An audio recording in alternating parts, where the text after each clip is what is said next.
Merhaba arkadaşlar, kanalıma hoş geldiniz. Bugün sizlerle paylaşmak istediğim video kırık saç uçları nasıl onarılır?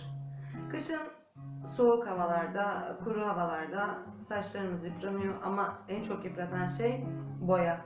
Öncelikle şunu söylemek istiyorum. Saçlarım daha önceden siyahtı. Daha sonra sarıya döndüm. Daha sonra sıkıldım, tekrar siyaha döndüm. Daha sonra yine sıkıldım, tekrar sarıya döndüm. Bu saçlarımı felaket yıprattı. Saç uçlarım berbat. Hemen sizlerle paylaşmak istiyorum. Bakın arkadaşlar.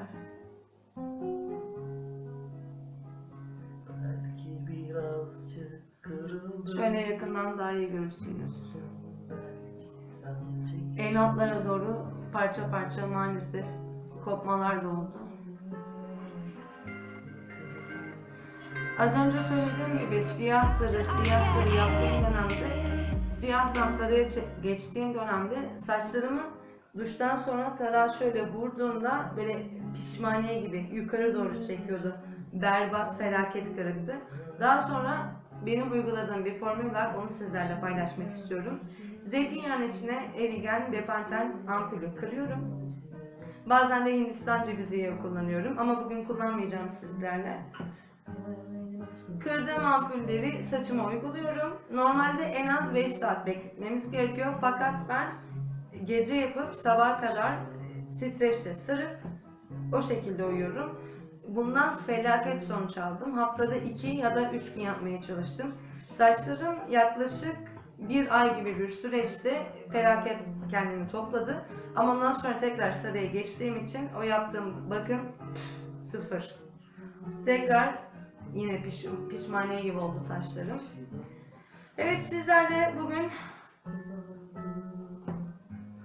berbat ya. Arkadaşlar hemen başlayalım. Öncelikle zeytinyağı. Zeytinyağı çok önemli. Gerçekten güzel bir zeytinyağı olması gerekiyor. Etkili olabilmesi için.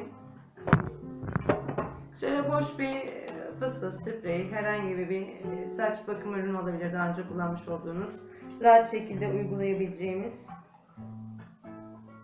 bir fıs fıs olabilir.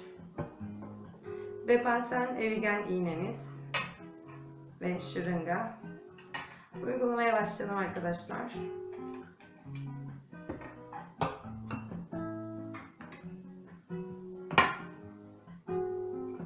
Yani saçınızın uzunluğuna, kısalığına göre yağ oranını kendiniz ayarlayın. Benim saçıma şu kadar yeterli olacaktır.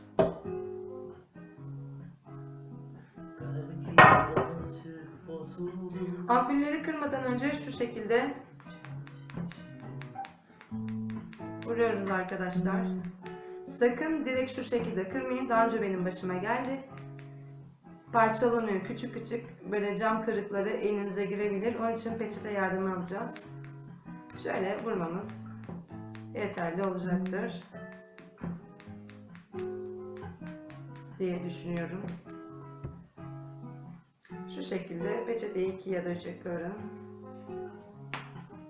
Evet. Şöyle ayırıyoruz. Cam elinize batmasın. Genelde Evigen ampulü daha zor kırılıyor. Onun için biraz daha fazla vuracağım. Deneyelim. Dediğim gibi. Kolay oldu.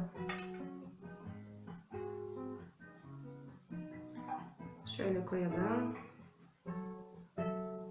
Arkadaşlar bunu direkt sakın boşaltmaya kalkmayın. Şu şekilde asla atmıyor. Ben denedim. Mümkün değil. Bir şırınga yardımıyla şu şekilde şöyle alıyoruz.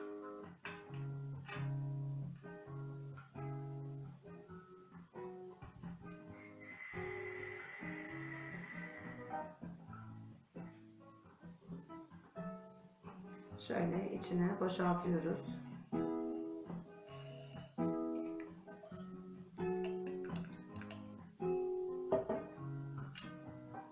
Biraz daha kalmış. Şöyle alıyoruz arkadaşlar.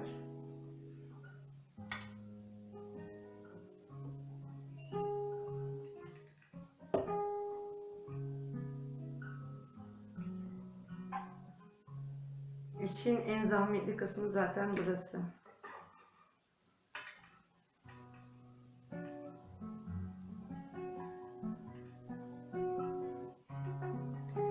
Zeytinyağı saçımızı nemlendirme özelliği var ve gerçekten felaket onarıyor. Evigen Bepanthene de ikisini birleştirdiğimizde hem saç uçlarındaki kırıklar onarılıyor hem de saçlarımız çok daha hızlı bir şekilde uzuyor arkadaşlar. Şöyle alıyoruz.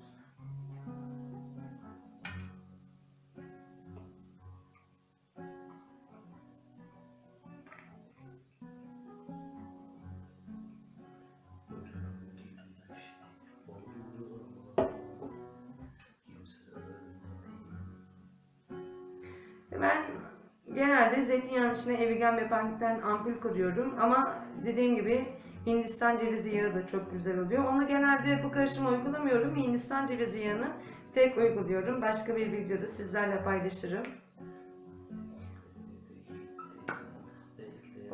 Evet arkadaşlar, sonunda bunu çekmeyi de başardım.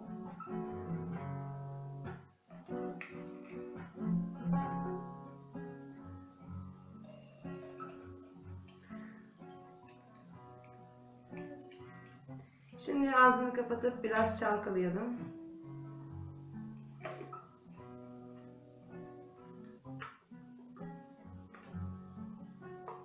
İyice birbirine karışsın.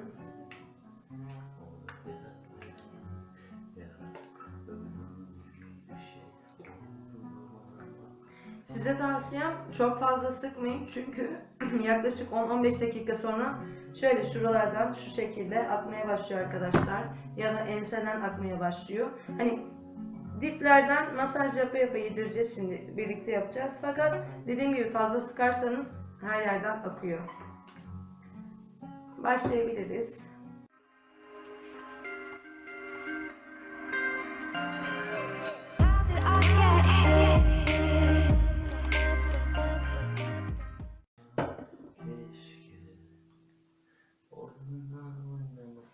Buralar çok kötü. Üzülmeseydi şarkı.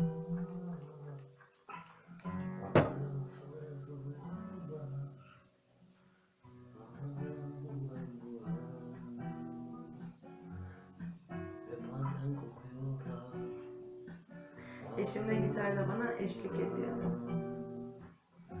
Zeytinyağı kokuyorlar. Kokuyor, evet.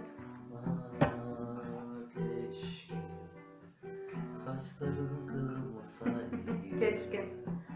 Üzülmeseydik insanlar. Bepanthene sürmeselerdi. Hala buram buram. Ya kokuyorlar. Hala buram buram. Bakın arkadaşlar, şöyle sıkıyorum. Vıcık vıcık akıyorlar.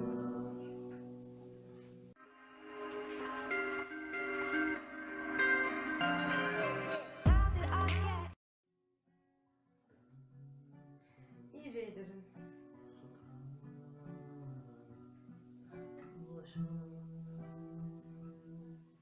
Hem saç kökleri güçleniyor, hem saç derisinde sorunlar varsa onları onarıyor arkadaşlar.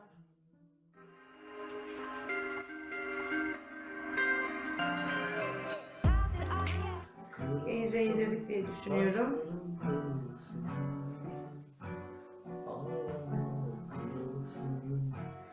Arkadaşlar toplayacağım saçlarımı, ondan sonra streçle saracağım.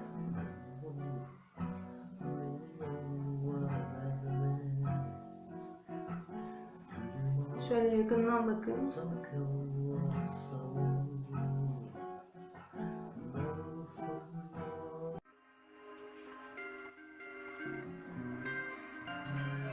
Şöyle bir streç yardımıyla arkadaşlar.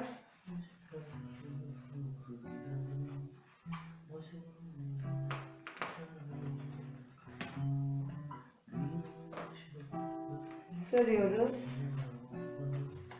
Birkaç kere sarın çünkü gerçekten yağ akıyor ve bu rahatsız ediyor. Bu kadar yeterli olacaktır arkadaşlar. Şöyle koparalım.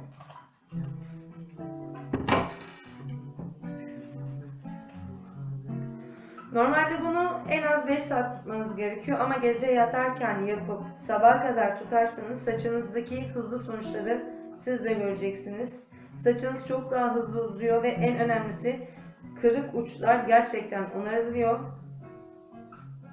Çok bir maliyeti yok. Eğer sizin de bu şekilde bir sorunuz varsa eczaneden 2 tane ampul almanız yeterli olacaktır. Ve güzel bir zeytinyağıyla saçınızın uzunluğuna göre çok da abartmadan akmayacak şekilde uygulayın. Şimdi ben bununla yatacağım arkadaşlar. Sabah kalktığımda duş alacağım. Kanalıma abone olmayı unutmayın. Kendinize iyi bakın. Hoşça kalın.